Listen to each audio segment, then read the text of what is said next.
பரணி தீபம். இது கார்த்திகைக்கு முன்னாடி நாள் ஏற்றக்கூடிய தீபம்.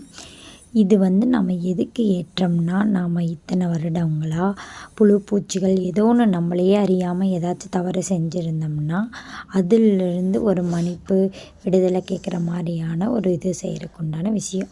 இது பரணி தீபம்ங்கிறது பரணி நட்சத்திரத்தில் நம்ம ஏற்றுறது. கார்த்திகைக்கு முன்னாடி நாள் இது வரும். அந்த நேரத்தில் பரணி நட்சத்திர நேரத்தில் நாம் வீட்டில் 5 அகல் விளக்குகளை சாமி ரூமில் ஏற்றி வைக்கிறது மூலம் நம்ம முன்னோர்களோட சாபத்தீடும் நீங்கும். நம்ம இன்னும் வளர்கிறதுக்குண்டான எல்லா பாக்கியமும் கிடைக்கும். இந்த பரணி தீபத்தில் இந்த பரணி நட்சத்திரத்தில் ஏற்றுறது மூலம் நம்ம வேண்டது கண்டிப்பாக நடக்கும். ஓம் சரவண பவ. டைம் 2/12/2025 6:24 ஆரம்பித்து அடுத்த நாள் கார்த்திகை தீபத்தன்னைக்கு 4:47 முடிக்க இருக்கும். Okay, subscribe.